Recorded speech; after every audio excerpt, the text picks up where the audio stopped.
Bonjour à tous les amis, c'est Adrien de la chaîne Tech Games & Co, j'espère que vous allez bien, en tout cas moi ça va super. Aujourd'hui je vous retrouve pour vous présenter une config 100% gamer à moins de 650 €. Donc voilà, j'ai essayé de travailler au maximum la config, de prendre des composants qui soient dans l'ensemble assez bons et aussi qu'ils aient un prix assez bas. Voilà, j'ai essayé de faire ça, j'y suis arrivé à moins de 650 €. J'espère que cette config vous plaira, si c'est le cas comme d'habitude n'hésitez pas à lâcher un petit like, à partager la vidéo et à vous abonner. Et sur ce, on commence tout de suite.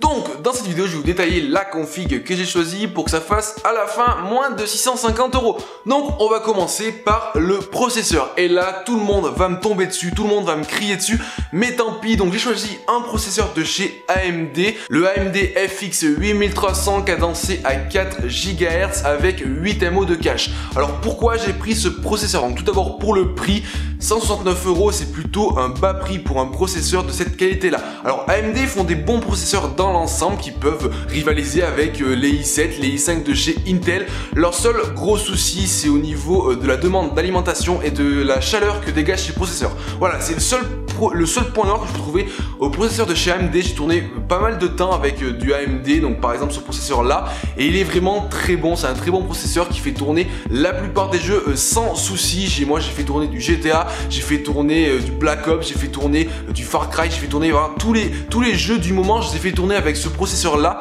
Donc c'est pour ça que j'ai choisi ce processeur là. Si vous voulez une petite config gamer, que vous avez un petit budget et que vous voulez voilà, jouer à des jeux récents mais sans non plus les faire tourner en ultra 120 fps. Donc voilà, je pense que le AMD, donc les derniers processeurs de chez AMD, sont des bons compromis pour une petite config gamer pas chère. Au niveau de la carte mère, j'ai pris une valeur sûre, j'ai pris une carte mère de chez MSI, donc format ATX avec un socket AMD 3+. Donc bien sûr dessus vous avez du PCI, du PCI Express, vous avez 6 SATA, donc dessus vous avez 6 USB 2.0, 3 USB 3.0 et cette carte mère est au prix de 74 €. Donc voilà, c'est plutôt une bonne carte mère, un bon compromis, vous pourrez faire pas mal de choses avec elle. C'est du MSI, c'est plutôt une valeur sûre et je vous la conseille pour une petite config gamer. Au niveau de la RAM, donc là j'ai pas lésiné sur la RAM parce que c'est assez important. Donc voilà, la carte mère est DDR3, du coup j'ai pris du DDR3 donc de chez HyperX Fury de la gamme White. J'ai pris du 2x4 Go, donc du 8 Go de RAM, caisse 10, 1866 MHz au prix de 59 €. Donc voilà, la RAM ça reste quand même assez cher, même pour du DDR3 c'est quand même 59 €, c'est quand même assez cher. Voilà, donc avec ces 8 Go de RAM, donc ça sera plutôt pas mal, votre PC tournera bien, vous pourrez faire tourner voilà, tous les jeux du moment sans souci. Donc j'ai pris un ventirad supplémentaire parce que c'est vrai qu'avec les processeurs AMD qui chauffent beaucoup, il faut un petit ventirad un peu plus puissant que celui qui est fourni dans la boîte directement du processeur. Donc voilà, j'ai pris un petit ventirad à 20 €, donc qui est plutôt pas mal, que j'ai pu tester. C'est un Rangetech Eidos qui tourne à 2400 tours minute. Donc voilà, pour 20 € c'est un plutôt bon rapport qualité-prix pour un ventirad qui fera le taf et qui pourra bien s'intégrer avec un processeur de chez AMD. Donc maintenant la carte graphique les amis. Donc c'est vrai que depuis quelques temps les cartes graphiques ont pas mal baissé, j'ai trouvé, par rapport à certaines années où ça coûtait une blinde.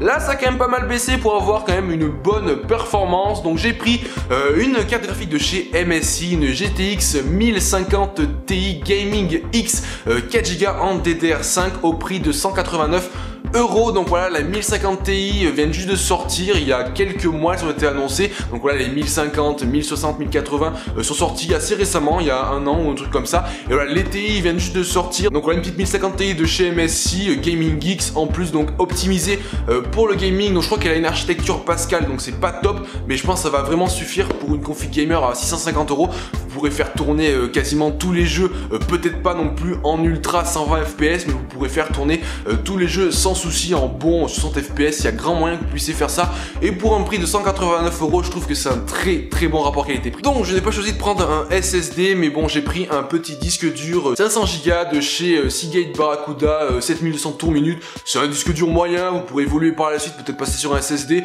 Pour 49 €, je trouve que c'est un bon disque dur qui permet de stocker pas mal de jeux et qui tourne très bien. J'ai pris un petit lecteur de CD de chez Top Achat à 18 €. Ça peut être toujours utile pour installer un OS ou pour pour relancer des jeux si vous jouez encore avec des jeux sur CD. Au niveau de la tour, je me suis pas ruiné, là j'ai essayé de prendre la moins chère possible et la meilleure possible. J'ai pris une tour de chez Aerocool, voilà, au niveau des tours Aerocool c'est plutôt bon, il y a de l'espace, c'est de la bonne aération. Elle coûte 29 €, au niveau du design ça passe, c'est pas top. Vous avez dessus des USB 2.0, 3.0 ainsi que des jacks. Voilà, donc c'est une tour de type tour, une tour simple. Voilà, donc si vous avez un petit budget, je vous conseille de pas trop mettre dans la tour.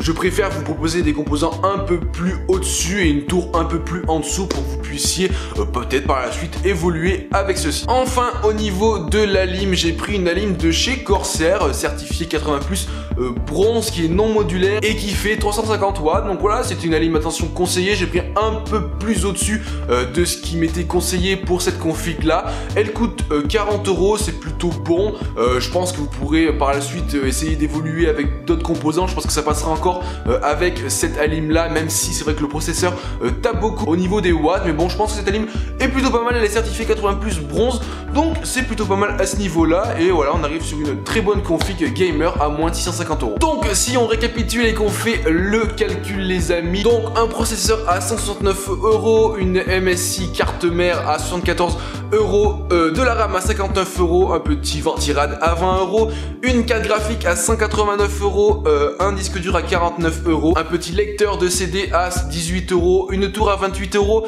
et une alimentation à 40 €. On arrive à une config gamer à exactement 646 € les amis. Donc voilà, vous avez une petite config gamer sans souci, sans problème, qui va tourner je pense pour quelques années. Vous avez un bon processeur, pas mal de RAM, vous avez aussi une tour qui peut accueillir d'autres composants et aussi vous avez une assez bonne carte graphique, une 1050 Ti de chez MSI qui est optimisée pour le gaming. Donc voilà, je pense que c'est une bonne config gamer à moins de 650 €. Donc je pense pas qu'on pourra descendre plus bas, peut-être par la suite quand les composants auront un peu baissé, dans quelques années on pourra descendre encore plus bas. Mais je pense qu'aujourd'hui 650 € pour une config gamer c'est vraiment le minimum pour faire tourner tous les jeux actuels. Donc voilà, j'en ai fini avec cette petite config gamer à moins de 650 €. Le lien de la config sera dans la description. Donc voilà, c'était mes propres choix. J'ai choisi des composants qui étaient pas chers et qui étaient aussi assez performants. J'ai essayé de faire un peu le mix, j'ai pas mal travaillé sur cette config. Donc voilà, je sais que pas mal de gens vont me tomber dessus sur cette config, y a pas de souci, je serai là pour vous répondre. N'hésitez pas encore, si vous avez des questions, à me les poser, j'essaierai d'y répondre, j'essaierai de vous conseiller. En tout cas, si cette vidéo t'a plu, n'hésite pas à lâcher un petit like, à t'abonner et à me suivre sur les réseaux sociaux. En tout cas, je vous dis à plus dans une prochaine vidéo. Allez, ciao tout le monde. Let's go, swim. The drink is killing.